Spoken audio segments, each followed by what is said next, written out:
আন্তর্জাতিক যোগ দিবস উপলক্ষে শনিবার সকালে খড়গপুরের শ্যামবাবা মন্দির সংলগ্ন মাঠে দলীয় কর্মী সমর্থক এবং স্থানীয়দের সঙ্গে যোগাভ্যাসে অংশ নেন বিজেপি নেতা দিলীপ ঘোষ। তিনি বলেন, আজ পাড়ায় পাড়ায় বাড়িতে বাড়িতে যোগ হচ্ছে। মানুষ যোগ করতে চেয়েছিল কিন্তু করতে দেওয়া হয়নি। এখন মানুষ নিজের পথ বেছে নিয়েছে। প্রধানমন্ত্রী নরেন্দ্র মোদীর বঙ্গ সফর প্রসঙ্গে তিনি বলেন, পশ্চিমবঙ্গ দিবস এবং যোগ দিবসের অনুষ্ঠানে প্রধানমন্ত্রীর উপস্থিতি রাজ্যের জন্য গর্বের বিষয়। এদিন তৃণমূল কংগ্রেসকে একাধিক ইস্যুতে নিশানা করে দিলীপ ঘোষ বলেন, অ্যাকাউন্ট গেল, কার্যালয় গেল, পার্টি গেল, এখন হাতে শুধু ঝুনঝুনি আছে।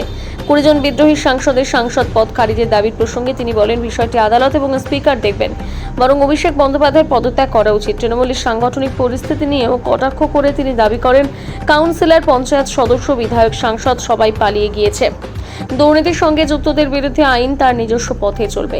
অভিষেক বন্দ্যোপাধ্যায়ের চার্টার্ড বিমানে দিল্লির সফর প্রসঙ্গে কটাক্ষ করে দিলীপ ঘোষ বলেন, আগে পাবলিকের টাকা লুট হয়েছে, এখন ওখানেও লুট চলছে।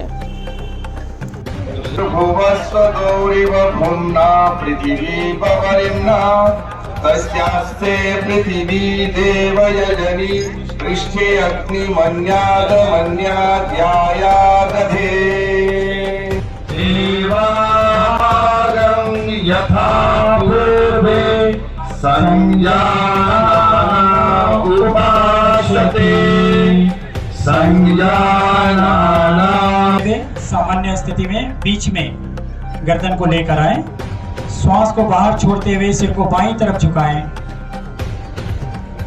और फिर श्वास को अंदर ग्रहण करते हुए सिर को सामान्य स्थिति में लाएं। 2 बार और अभ्यास करेंगे। सामान्य स्थिति में सांस छोड़ते छोड़ते बाईं ओर, सांस भरते भरते मध्य में, सांस छोड़ते छोड़ते बाईं ओर और सांस भरते हुए बाईं ओर और सांस भरते हुए मध्य में। सामान्य स्थिति সরকার সম্বন্ধে আছে, তাহলে টিএমসি বলার অনেক লোক আছে, বলার দরকার নেই, শেষ হয়ে গেছে টিএমসি। 78 বছর পর সরকারি উদ্যোগে পালিত হচ্ছে পশ্চিমবঙ্গ দিবস। হ্যাঁ, এটাই পরিবর্তন। আজকে যোগ পাড়ায় পাড়ায়, মাঠে মাঠে, বাড়ি বাড়িতে যোগ দেখা যাচ্ছে পশ্চিমবাংলায়। এটাই পরিবর্তন। মানুষ চাইছিল করতে দেওয়া হয়নি। লোক নিজের রাস্তা বার করে নিচ্ছেন যোগ অভ্যাস করার জন্য। দাদা, আজ থেকে প্রধানমন্ত্রী বঙ্গ সফরে একাধিক কর্মসূচি। আমাদের সৌভাগ্য, প্রধানমন্ত্রী নিজে যোগ দিবস উপলক্ষে আসছেন, পশ্চিমবঙ্গ দিবস উপলক্ষে আসছেন। আজ কলাইকুণ্ডাতে মাননীয় প্রধানমন্ত্রীও আসছেন, মাননীয় রাষ্ট্রপতিও আসছেন। আমাদের জন্য খুব গর্বের দিন। আমি যাচ্ছি কলাইকুণ্ডা রিসিভ করতে। অ্যাকাউন্ট ফ্রিজ মানে 260 কোটি টাকা রয়েছে বলে টিএমসির অ্যাকাউন্ট ফ্রিজ, সেখানে আবার জয়নগর অ্যাকাউন্ট গেল, কার্যালয় গেল, পার্টি গেল, হাতে ঝুনঝুনি আছে।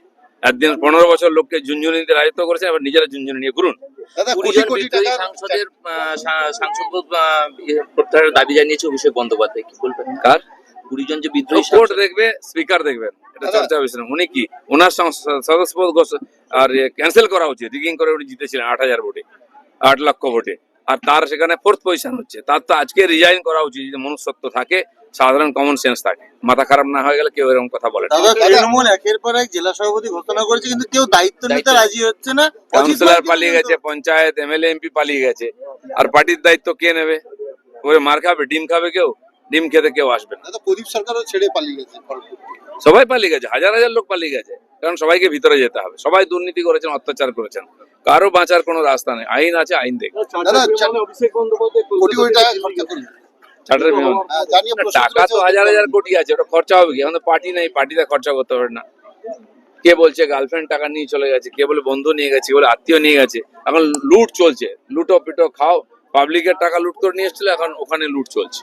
দাদা, ওদেরই সাংসদরা প্রশ্ন করছে যে এই অবস্থাতে কেন চার্টার ফ্লাইটে অভিষেক বন্দ্যোপাধ্যায়। আমাকে প্রশ্ন করে কি লাভ? অভিষেককে প্রশ্ন করো। যারা হিন্দি আছে,